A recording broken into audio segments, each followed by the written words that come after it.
நீங்க பண்ற ஃபுட் பிசினஸ்ல நிறைய செலவு ஆகுதா? இன்ஃபினிட்டி ஃபுட் அகாடமில உணவு தொழிலை கத்துக்கிட்டு யாருக்கு வேண்டுமானாலும் ட்ரெயின் பண்ணலாம். சம்பளத்தை லட்சக்கணக்கில் மிச்சப்படுத்தலாம்.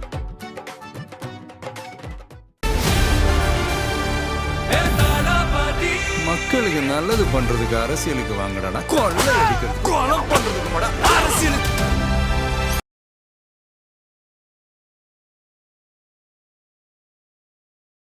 அமெரிக்கா இங்கே எல்லாத்தையும் சொன்னபடி கரெக்டாக ஹர்மோஸை ஓப்பன் பண்ணி கொடுத்து நம்மளுடைய பிரச்சனை இல்லாமல் போகும். அமெரிக்கா உண்மையிலே உலக ரவுடி தான், நினச்சா செய்வாங்க அப்படின்ற பேர் வந்தால் மட்டும்தான் அமெரிக்காவோட எதிர்காலம் ஃபினான்ஷியல் எக்கனாமி நல்லாயிருக்கும். ஓகே, அதில் இப்போ பிரச்சனை. சைனாவுக்கு மட்டும் தான் கொடுத்துருக்கேன், வேறு யாரும் கொடுக்கல அப்படின்னு சொல்லிட்டான். ஆனாலும் நம்ம இங்கே மீடியாவில் ஃபுல்லாக பரப்புனது தெரியுமா? இல்லை நமக்கு அலோவ் பண்ணிட்டாங்க. ஒரு கப்பல் மும்பை போர்ட்டுக்கு வந்துருச்சு. அப்போ என்னென்னா பேனிக்காரவங்க அப்பா ஒன்று கேஸுக்கு பிரச்சனை இல்லை, பெட்ரோல் டீசலுக்கு பிரச்சனை இல்லை, இண்டஸ்ட்ரி இதுக்கெல்லாம் பிரச்சனை இல்லை அப்படின்னு கொஞ்சம் அப்படி ஆவாங்க இல்லையா? அது ஒரு வகையான அதாவது பொய்மையும் நன்மை இடத்து. அது தன்னோட உயிரை அந்த இது நான் 7 மலையை கடந்து ஒரு வண்டோட காலில் வச்சுருப்பான்னு சொல்லுவாங்க இல்லையா? அது மாதிரி இவங்களுடைய மொத்த ஆயிலோட ப்ராசஸ் பண்ணுறது, அது ஸ்டோர் பண்ணுறது அப்படின்னு முக்கியமான ஒரு இதயமாக அதை எடுத்து வச்சுருக்காங்க. இங்கே 85% இவங்களோட மொத்த ஆயில், அது ரிஃபைனரியாக இருக்கட்டும், ஸ்டோரேஜாக இருக்கட்டும், அப்புறம் கப்பலில் ஏற்றுறதா இருக்கட்டும், அப்படிங்கிறத மொத்த வசதிகள் பண்ணி வச்சுருக்காங்க. அதை நேற்று அடிச்சிருக்காங்க. அமெரிக்கா உளவு பிரிவு, அப்புறம் இஸ்ரேலோட உளவு பிரிவு மொசாடு, இது ரெண்டும் உலகத்தில் சிறந்ததுன்னு கேள்விப்பட்டிருக்கோம். சிஐஏ விட, அமெரிக்கா உளவு பிரிவை விட உலகத்தில் நம்பர் 1 மொசாடுன்னு கேள்விப்பட்டிருக்கோம். ஆனால் இப்போ நாங்கள்லாம் அப்படி ஒன்றும் பெரிய பருப்பெல்லாம் கிடையாது அப்படின்னு அமெரிக்கா ஒரு முக்கியமான காரியத்தை பண்ணியிருக்கு. நார்த்து கொரியா கையில் ஆயுதங்கள் நிறையா வச்சுருக்காங்க. எப்படி ஈரான் கையில் ஆயுதம் இவ்வளோ இருக்கா முன்னாடி சொல்லிட்டே இருப்பாங்க. 20,000 மிசைல், 80,000 ட்ரோன் அப்படின்னா இவங்க போகிற பக்கம் பார்த்தா உண்மையில் இருக்கும் போல இருக்கு. அது நமக்கும் தெரியாது, இருக்கும் போல. ஏன்னா திரும்ப திரும்ப வந்துக்கிட்டே இருக்குல்ல, இதை பார்த்தா இப்போ இருக்குது. அப்போ இவங்க வேலை வெட்டி எல்லாம் மொத்தத்துக்கு அந்த காலத்தில் நம்ம ராஜராஜ சோழன் எல்லாத்தையும் விட்டு போட்டு கடல் வணிகம் பண்ணுறது, கோயில் கட்டுறது, இதை தவிர வேறு எதுவுமே பண்ணல போல இருக்குது அப்படின்னு சொல்லுவாங்கல்ல. அது மாதிரி இவங்க கடந்த 20 வருஷம் 25 வருஷமாக வேறு எதுவுமே பண்ணாமல் ஒன்லி இந்த ஆயுதங்களும் செஞ்சுட்டு இருக்காங்க போல இருக்குது. ரெட்ரோலுக்ஸ் நெஞ்சங்களுக்கு வணக்கம். நான் கார்த்திக். இன்றைய நேர்காணலில் நம்மோடு இணைந்திருப்பவர் உலக செய்தி பகுப்பாய்வாளர் திரு கசாலி அவர்கள். வணக்கம் சார். வணக்கம் கார்த்தி.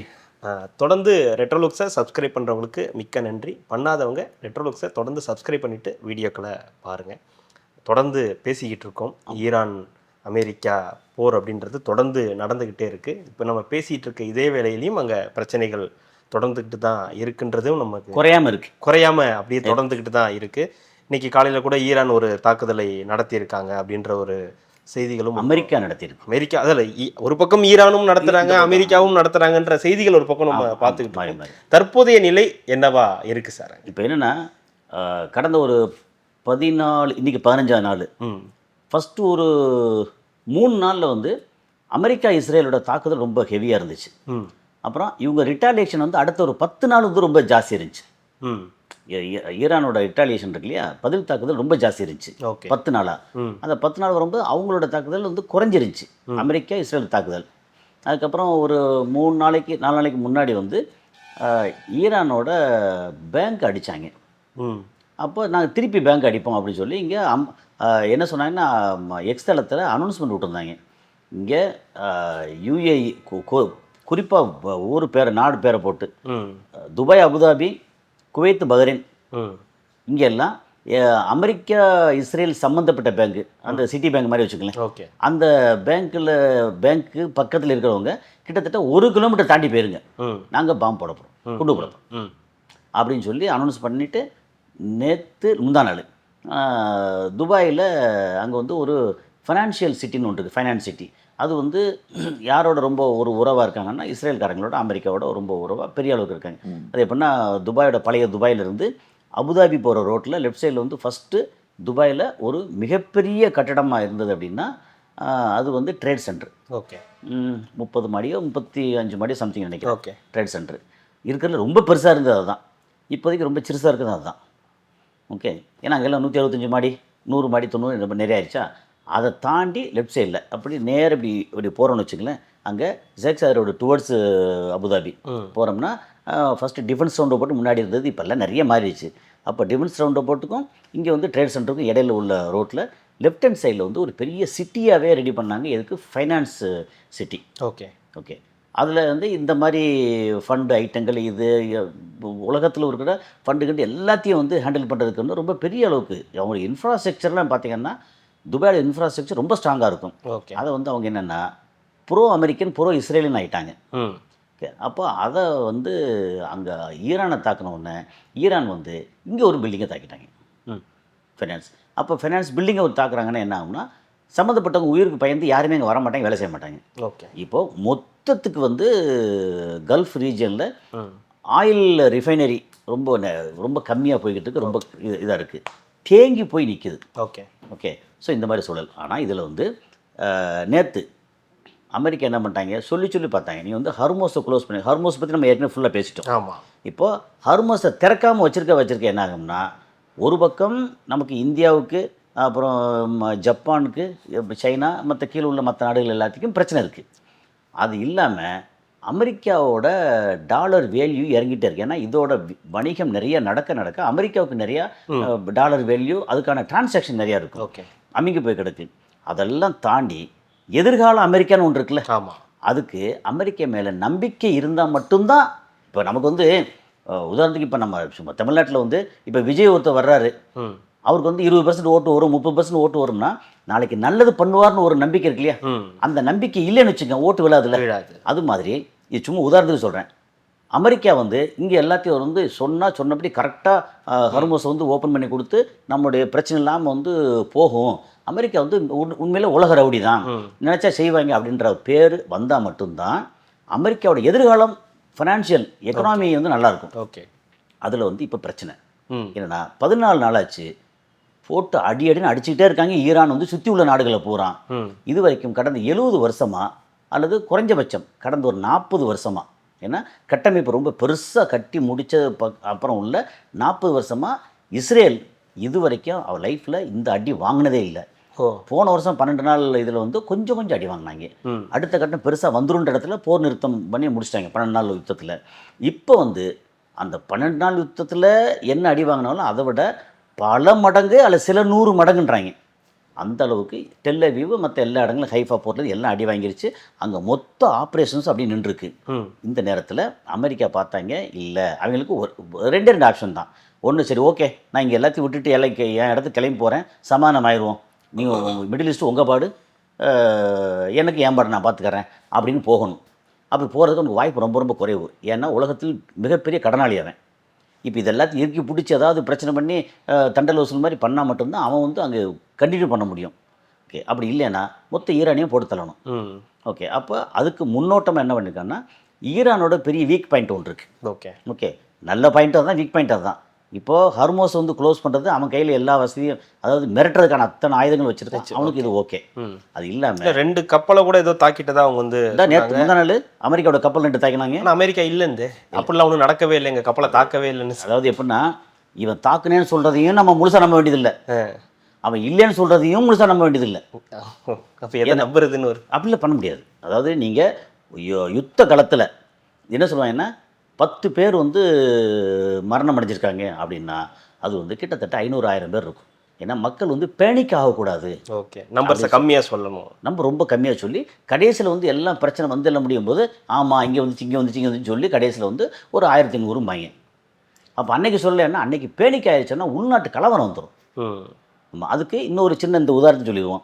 இப்போ நமக்கு 2-3 நாளைக்கு முன்னாடி ஈரான் வந்து கப்பல் அலோவ் பண்ணிருச்சு நமக்கு அப்படின்னாங்க. அப்போ என்ன ஆகும்னா பேனிக்காக இருந்த நம்ம மக்கள் கொஞ்சம் ஆறுதல் அடைஞ்சாங்க. அது பொய் தான் ஆக்சுவலாக. நம்ம அதான் சொல்லிட்டான், நம்ம பேசணும், நம்ம அவனே சொல்லிட்டான் வந்து இல்லை நாங்கள் வந்து யாருக்குமே சிறப்பு அந்த மாதிரிலாம் அது கொடுக்கல, சைனாவுக்கு மட்டும் தான் கொடுத்துருக்கேன், வேறு யாரும் கொடுக்கல அப்படின்னு சொல்லிட்டான். ஆனாலும் நம்ம வந்து இங்கே மீடியாவில் ஃபுல்லாக பரப்புனது தெரியுமா, இல்லை நமக்கு வந்து அலோவ் பண்ணிட்டாங்க, ஒரு கப்பல் வந்து மும்பை போர்ட்டுக்கு வந்துருச்சு. அப்போ வந்து என்னென்னா பேனிக்காரவங்க வந்து அப்பா ஒன்று கேஸுக்கு பிரச்சனை இல்லை, பெட்ரோல் டீசலுக்கு பிரச்சனை இல்லை, இண்டஸ்ட்ரிக்கு இதுக்கெல்லாம் பிரச்சனை இல்லை அப்படின்னு கொஞ்சம் அப்படி ஆவாங்க இல்லையா. அது ஒரு வகையான அதாவது பொய்மையும் நன்மை இடத்து அது அப்படிங்கிறது தான். ஆனால் அது வந்து தொடர்ச்சியாக பண்ண முடியாது. ஓகே. ஸோ அந்த மாதிரி வந்துச்சு. ஸோ இப்போ எப்படின்னா அவங்க சொல்லி பார்த்து கடைசியாக அங்கே ஈரானோட பலம் எடுத்தோம்னா ஹர்மோஸ், ஓகே, அவன் கையில் இருக்கிற ஆயுதம் எக்கச்சக்கமாக. இன்னும் ஆயுதம் நிறைய வச்சுருக்காங்க. அப்புறம் இன்னொரு இதுன்னா ஆயுதத்தை வந்து ஐஆர்ஜிசியில் குழுவாக பிரித்து விட்ருக்காங்க.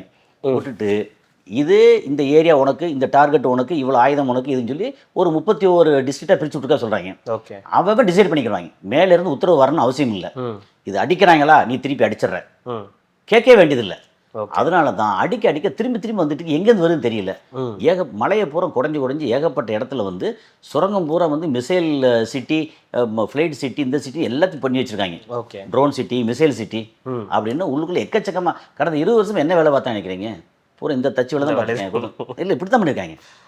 வேற நம்மளை பாதுகாத்துக்காரனா நம்மளுடைய இது வந்து அமைப்பு, அதோடைய ஆயுதங்கள் பலமாக இருக்குன்னு முடிவு பண்ணி எல்லாம் பண்ணிட்டாங்க. ஓகே, ஸோ இதெல்லாம் பண்ணிட்டாங்களா? இப்போ வேறு வழியில் அவனுக்கு பலவீனம்னு ஒன்று சொன்னோம்ல, அது வந்து இவனுக்கு ஒரு ஐலாண்டு ஒன்று இருக்குது. அந்த ஐலாண்டு பேர் வந்து Kharg island. Okay, KHARG. Okay, இங்கே கார்க் ஐலாண்டு. அது வந்து எங்கே இருக்குன்னா, நம்ம மேப்பில் பார்த்துருப்போம். இந்த ஹார்மோஸ் வளைஞ்சு போகும் இல்லையா, அதுலேருந்து நேர போய் அப்படி போய் முட்டும். ஓகே, ட்ரையாங்கில், ஒரு நீளமான ட்ரையாங்கில் முட்டும்.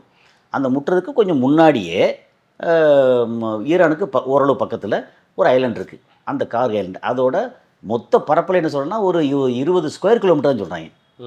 20 ஸ்கொயர் கிலோமீட்டருங்கிறது என்ன வரும்? ஒரு 4-5 கிலோமீட்டர் பை 4 கிலோமீட்டர்னாலே முடிஞ்சு போச்சுல்ல, ஒரு 5000 ஏக்கர். ஓகே. ஆனால் அந்த இது மொத்த இதையும் சொல்லுவாங்கல்ல, ஏதோ ஒரு தன்னோட உயிரை வந்து அந்த இது 7 மலையை கடந்து ஒரு வண்டோட காலில் வச்சுருப்பான்னு சொல்லுவாங்க இல்லையா, அது மாதிரி இவங்களுடைய மொத்த ஆயிலோட ப்ராசஸ் பண்ணுறது, அது ஸ்டோர் பண்ணுறது அப்படின்னு முக்கியமான ஒரு இதயமாக வந்து அதை எடுத்து வச்சுருக்காங்க. இங்கே 85% இவங்களோட மொத்த ஆயில், அது ரிஃபைனரியாக இருக்கட்டும், ஸ்டோரேஜாக இருக்கட்டும், அப்புறம் கப்பலில் ஏற்றுறதா இருக்கட்டும், அப்படிங்கிறத மொத்த வசதிகளை பண்ணி வச்சுருக்காங்க. அதை வந்து நேற்று அடிச்சிருக்காங்க. அப்போ அடித்தா என்ன ஆகும்? இவனோட மொத்த அடிச்சிட்டாங்க. அடித்தான்னா மொத்தத்துக்கு தரமட்டமாக்கலை. ஓகே. அவன் என்ன சொல்லி அடிச்சிருக்கான்னா, இது ஃபஸ்ட்டு அட்டாக்கு. ஃபஸ்ட் அட்டாக்கில் அவனுக்கு வந்து டெய்லி வந்து கிட்டத்தட்ட ஒரு 15 லட்சம் பேரல் ரிஃபைன் பண்ணது, அப்புறம் குரூட் ஆயில் வந்து அந்த இடத்துல 10 ஒரே நேரத்தில் 10 கப்பல் நிறுத்தி ஏற்ற முடியும். ஆயில் டேங்கர் இருக்குல்ல, நிறுத்தி ஏற்ற அந்த வசதி. அதுக்கப்புறம் அங்கே வந்து கிட்டத்தட்ட ஒரு 3 கோடி, ஒரு 30 மில்லியன் சொல்கிறாங்களா, ஒரு 3 கோடி பேரல் அதை வந்து ஸ்டோர் பண்ணி வைக்க முடியும். அப்புறம் கிட்டத்தட்ட ஒரு 20-25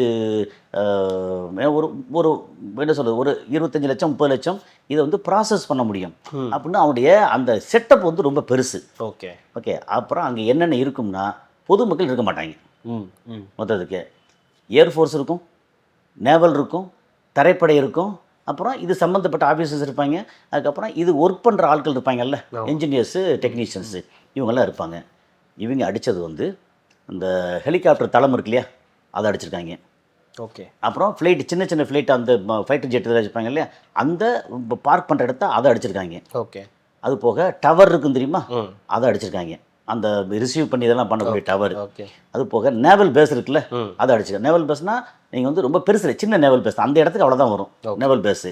அப்புறம் தரைப்படையோட கண்ட்ரோல் ரூம் இருக்குல்ல, அதை அடிச்சிருக்காங்க. ஒரு ஆயில் டேங்கையும் ஒரு ரிஃபைனரியும் அடிக்கலை. என்ன சொன்னாங்கன்னா, நாங்கள் வந்து அந்த அளவுக்கு வந்து மோசமான ஆட்கள் இல்லை, இது உங்களுக்கு அடித்து காமிச்சிருக்கோம், எங்களால் முடியும். ஆனால் அப்படி பார்த்தா அமெரிக்காவில் முடியாமலாம் இருக்காது. அமெரிக்கா அடிக்க முடியும். ஆனால் என்னென்னா, அவனோட பலம் வந்து அமெரிக்கா முன்னாடி இருந்த பலம் இருக்குல்ல, அதில் பெரிய அளவுக்கு குறைஞ்சிருச்சு. இப்போ இவன் ப்ரூவ் பண்ணிட்டாங்க. ஓகே. ஆமாம், ஹர்மோஸ் நீ திறந்து விடு, ஓகே அப்படின்னு சொல்லிட்டாங்க. ஆனால் இவங்க வந்து இன்னும் திறந்து விடலை. ஓகே. அது இல்லாமல் இல்லை, நீண்ட போருக்கு தயாராகிறோன்னு ஈரானும் சொல்லுது. இவங்களும் வந்து ஒரு வகையான அந்த முடிக்க மாட்டோன்ற ஒரு இலக்கு. ஈரான் தானே? ஆமாம், ஈரான் வந்து முடிக்க தயாராக இருக்காங்க. எப்போ முடிப்பாங்க தெரியுமில்ல? ஒரு 3 கோரிக்கையை வச்சுருக்காங்க. 3 கோரிக்கைக்கு பதிலாக பேசாமல் வந்து எழுதி கொடுத்துட்டு நான் தற்கொலை பண்ணிக்கிறேன்னு சொல்லிட்டு கிளம்பி போயிடலாம். அவங்க கிட்டத்தட்ட அப்படி தானே இருக்குது. அவர் சொல்கிற கோரிக்கை என்னன்னு சொல்லி நீங்கள் பார்த்துருப்பீங்க. நம்பர் 1 வந்து இந்த மொத்த இருக்கிற இடத்துல இருக்கிற உங்களுடைய மொத்த தளத்தையும் காலி பண்ணிட்டு ஊருக்கு போங்கன்றாங்க, அமெரிக்காவை. அதுக்கப்புறம் வந்து கிட்டத்தட்ட ஒரு 100 லட்சம் கோடி 90 லட்சம் கோடி இதுக்கு நீ இழப்பீடு கொடுன்றாங்க. சரி, அவங்க இங்கே அடித்தாங்கல்ல, பெருந்தல் போட்டாங்க, ஸ்கூல் பிள்ளைங்க அது இதெல்லாம் அடித்தாங்கல்ல, அதுக்கு இழப்பீடு கொடுக்கணும். சரி, இதே இது வந்து ஈரான் வந்து அது டெலிவியூவில் அடித்தாங்கல்ல, அப்போ அதுக்கு யார் கொடுக்குறது? பட் அதுக்கு சரி, ஒரு 100 லட்சம் கோடி வாங்கினோம்னா ஒரு 20 லட்சம் கோடி அங்கே கொடுத்துருவோம் நினைப்பாங்க போல இருக்குது. எனக்கு இவ்வளோ அதாவது நியாயம் ரெண்டு பக்கம் நியாயம் இருக்குல்ல, எனக்கு இவ்வளோ இடைப்பீடு கொடு. அப்புறம் முக்கியமாக வந்து பாலஸ்தீனுக்கு தனிநாடு அந்தஸ்து கொடுத்துரு. இது வாய்ப்பே கிடையாது. என்னென்னா பாலஸ்தீன தனிநாடு அந்தஸ்து கொடுக்குறதுல என்ன பிரச்சனை அப்படின்னு சொல்லியாச்சுன்னா, இப்போ தனிநாடு இல்லாமல் தனியாக அங்கே இருக்கிற வரைக்கும் அங்கே வேறு எந்த நாடும் அவங்களோட எம்பசி வைக்க முடியாது, இன்வெஸ்ட்மெண்ட் வைக்க முடியாது. அப்போ அது வந்து என்னென்னா யூஎனில் பதிவு பண்ணப்படாத ஒரு இடம். ஓகே. அப்போது என்ன சொன்னால் இஸ்ரேலோட கண்ட்ரோல் இருக்கக்கூடிய பாலஸ்தீனம் அது அப்படி வந்துடுது. தனிநாடு ஆயிடுச்சு அப்படின்னா எல்லாரும் வந்து இன்வெஸ்ட் பண்ணிடுவாங்க. அப்புறம் ஒருவேளை தப்பித்தவரி வந்து இஸ்ரேல் அடித்தாங்கன்னா ஏன் நாட்டோடது எப்படி அடிக்க போச்சு, ஏன் எம்பசி எப்படி அடிக்க போச்சு அப்படின்னு எல்லாம் சண்டைக்கு வந்துடுவாங்க. ஓகே. அப்போ தனிநாடு கொடுக்கறதுக்கு வாய்ப்பு இல்லை. அப்போ இந்த 3 முக்கியமானது இருக்குது, இது முக்கியமாக கொடுக்கவே மாட்டாங்க. அப்போ கொடுக்கலன்னா இவங்களும் போருக்கு தயாராக எக்கச்சக்கமாக இன்னும் வந்து ஆயுதங்கள் வச்சுருக்காங்க. இதெல்லாம் போக அமெரிக்கா உளவு பிரிவு, அப்புறம் இஸ்ரேலோட உளவு பிரிவு மொசாடு, இது ரெண்டும் வந்து உலகத்தில் சிறந்ததுன்னு கேள்விப்பட்டிருக்கோம்.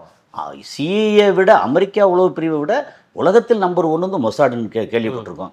ஆனால் இப்போ வந்து நாங்கள்லாம் அப்படி ஒன்றும் பெரிய பருப்பெல்லாம் கிடையாது அப்படின்னு அமெரிக்கா ஒரு முக்கியமான காரியத்தை பண்ணியிருக்கு. என்ன காரியம் தெரியுமில்ல, இந்த முஸ்தபா கமேனி, அப்புறம் வந்து அலி லாரிஜானி, அவர் வந்து செக்யூரிட்டி சீஃபாக வந்து அதில் இருக்கார், அட்வைசர் அவர்.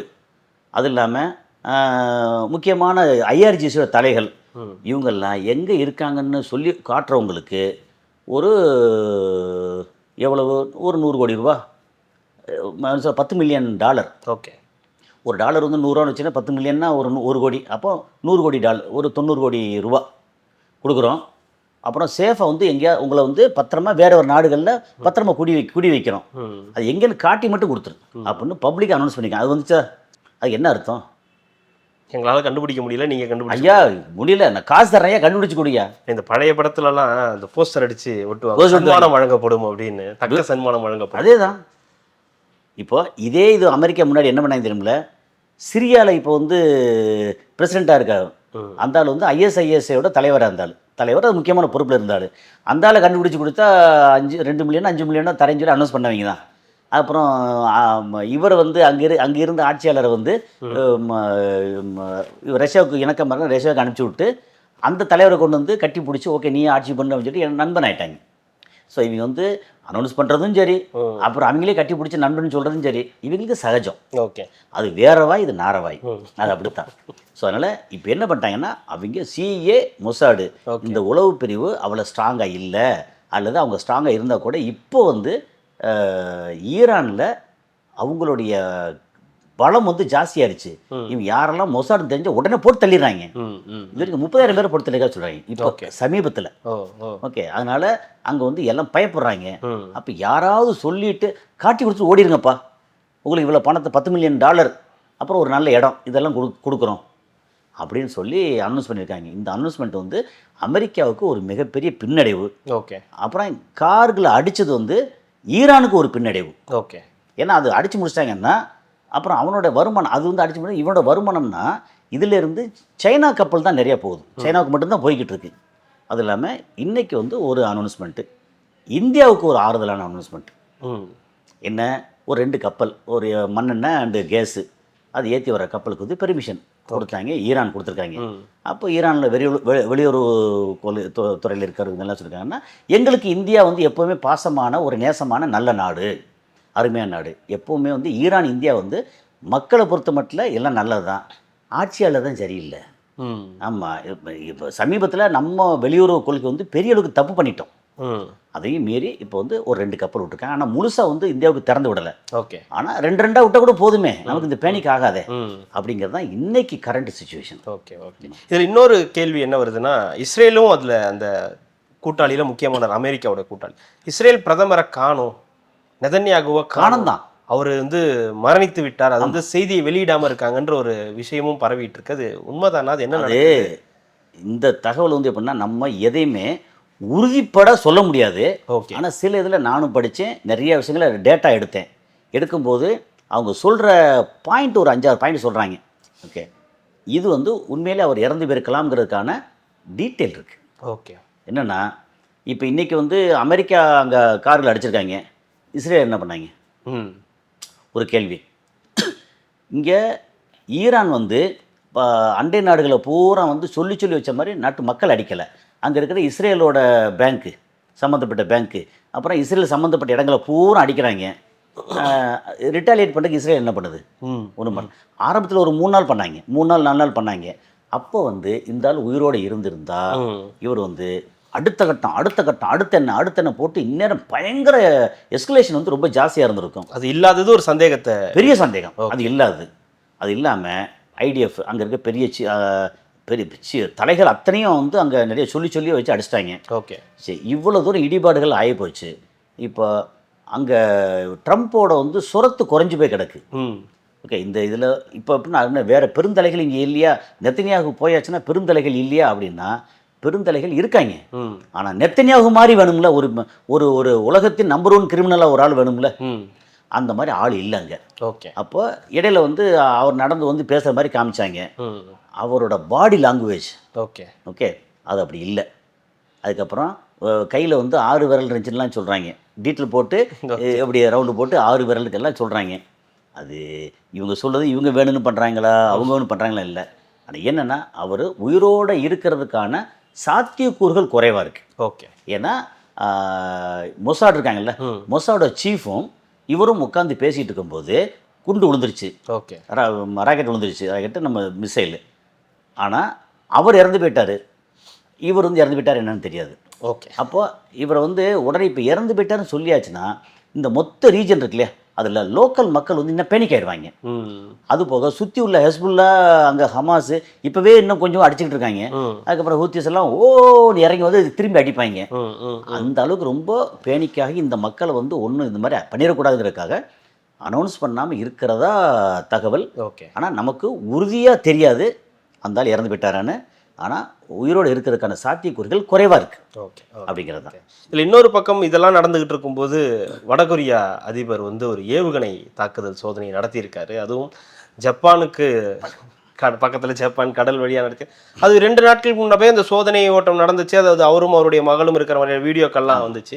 இன்றைக்கி அது ஒரு பெரிய நியூஸாக பேசப்பட்டுக்கிட்டு இருக்கு இல்லையா? ஆமாம், நீங்கள் எப்போ பார்த்தாலும் வந்து இஸ்ரேலு, யுஎஸ்ஸு, ஈரானு, எங்களை பேசுனா அப்புறம் ஆமாம் எங்களை வந்து ஒதுக்கிட்டே நானும் ஆட்டத்தில் இருக்கேன்யா. சரி, சும்மா ஒன்று போட்டு பார்ப்போம். என்னன்னா எங்கள் கையில் இது இருக்குது. நான் இப்போ வந்து போடுறது வந்து சவுத் கொரியா நிறையா போட்டோம்.